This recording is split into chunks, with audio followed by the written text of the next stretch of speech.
this video, we'll be going over muscle length testing of the biceps brachii.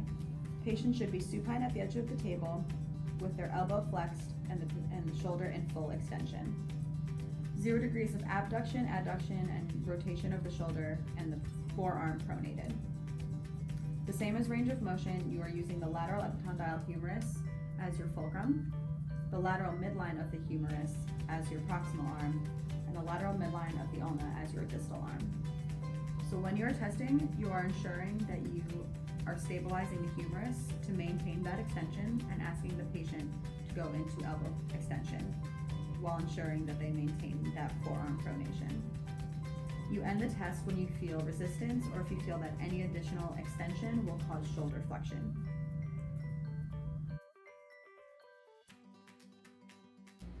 This is the muscle length testing of the long head of the triceps. So for this test, the patient is going to be positioned supine at the edge of the table. The arm is going to be in full shoulder flexion with 0 degrees of shoulder ab and abduction and 0 degrees of rotation. So for this test, what we're going to do is passively flex the elbow like so until you feel resistance. It should be a firm end feel. During this test, I'm stabilizing the humerus. And from here, I'll take his measurement. We'll have the fulcrum at the lateral epicondyle of the humerus. Proximal arm will be midline of the humerus, and distal arm will be midline of the radius.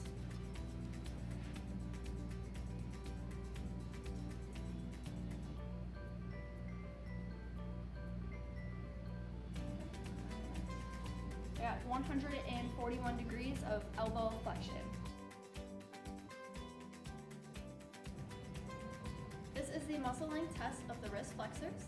It's to evaluate the flexor digitorum profundus and superficialis by extending the elbow. So the patient position is seated with the arm supported and fully extended on the table. The MCP, PIP, and DIP joints will also be extended. I will stabilize with the forearm to prevent from any wrist flexion. And for this test, we will go ahead and extend the wrist until resistance is felt. It should be a firm end feel. We'll go ahead and take the measurement here. The axis will be the lateral aspect of the triquetrum of the wrist. The proximal arm will be midline with the ulna, and the distal arm will be midline with the 5th metacarpal.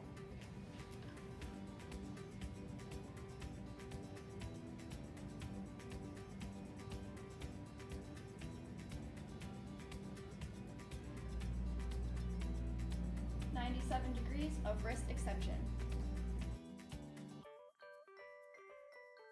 This is the muscle length test for the wrist extensors. The starting position is going to be seated. The upper extremity is going to be supported on the surface with the hand free to move into flexion. The elbow will be in full extension, and the MCP, PIP, and DIP will be in full flexion. And make sure the forearm is pronated and the wrist is in neutral. The PT will stabilize at the forearm to prevent elbow flexion.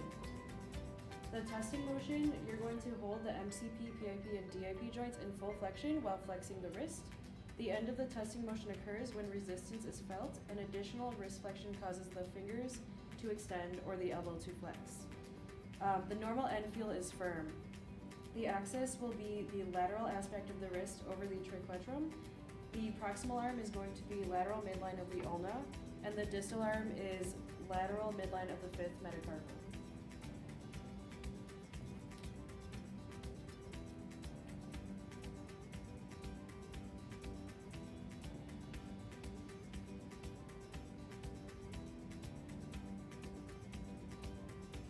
So that is 80 degrees.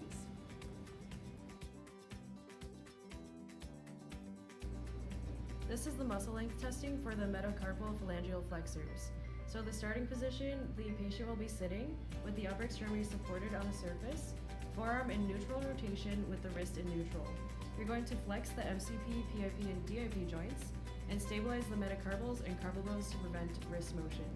For the testing motion, you're going to hold the PIP and DIP joints in full flexion while extending the MCP joint. All of the fingers may be screened together, but if there are abnormalities that are found, then you can go ahead and measure the individual joints. So the normal end feel is firm, and the axis is going to be the dorsal aspect of the MCP joint. The proximal arm is going to be the dorsal midline of the metacarpal, and the distal arm is going to be the dorsal midline of the proximal phalanx.